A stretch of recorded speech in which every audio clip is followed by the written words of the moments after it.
guys, jadi di video kali ini kami akan membahas tentang perkembangan demokrasi. Silahkan disimak videonya. Demokrasi memiliki berbagai konsep, termasuk demokrasi konstitusional, parlementer, Pancasila, rakyat, dan Soviet. Di Indonesia, Undang-Undang Dasar 1945 menegaskan prinsip negara berdasarkan hukum dan sistem konstitusional hukum kekuasaan semata. Demokrasi konstitusional menekankan pembatasan kekuasaan pemerintah melalui konstitusi, di mana hak-hak warga negara dijamin. Pada abad ke-19, konsep ini muncul dengan prinsip-prinsip negara, hukum, dan rule of law yang menghindari penyalahgunaan kekuasaan. Di mana di abad ke-20, terutama setelah Perang Dunia Kedua, pandangan demokrasi berkembang menjadi negara kesejahteraan, di mana negara bertanggung jawab atas kesejahteraan rakyat dan ekonomi juga menjadi fokusnya.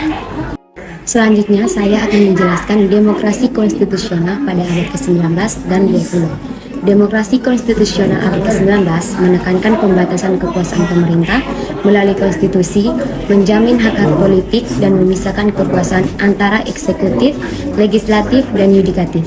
Sedangkan pada abad ke-20 terjadi pergeseran dalam konsep demokrasi konstitusional dan rule of law yang mencakup aspek sosial dan ekonomi, serta penekanan pada nilai-nilai demokrasi dan sistem politik. Yang terakhir, saya akan menjelaskan perkembangan demokrasi di Pakistan dan di Indonesia. Pakistan mengalami perubahan dari sistem presidensial ke sistem parlementer dalam perkembangan demokrasinya. Keberlangsungan demokrasi di Pakistan diuji selama masa Jenderal Musharraf yang meraih kekuasaan melalui kudeta.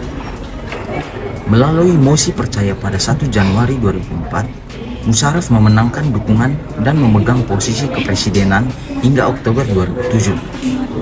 Sistem demokrasi telah berlanjut sejak saat itu. Sementara itu, di Indonesia, perkembangan demokrasi telah mengalami 4 masa yang berbeda. Yang pertama, masa demokrasi konstitusional atau demokrasi parlementer yang menonjolkan peranan parlemen dan partai-partai. Yang kedua, masa demokrasi terpimpin yang menyimpang dari demokrasi konstitusional. Yang ketiga, masa demokrasi Pancasila yang menonjolkan sistem presidensial. Dan yang keempat, masa reformasi yang bertujuan memperbaiki praktik politik dan mendorong tegaknya demokrasi sebagai koreksi terhadap masa sebelumnya. Selanjutnya saya akan menjelaskan tentang sejarah perkembangan demokrasi.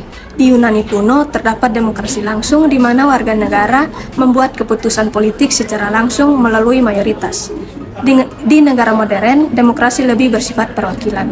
Abad pertengahan menghasilkan Magna Carta pada tahun 1215, sementara di awal abad ke-16, negara-negara nasional modern muncul di Eropa Barat. Monarki absolut berkembang pada 1500 sampai 1700 dengan konsep hak suci raja. Perubahan terjadi dengan teori kontrak sosial yang menciptakan dasar untuk hak-hak politik rakyat, dan pada akhir abad ke-16 demokrasi menjadi program politik yang konkret.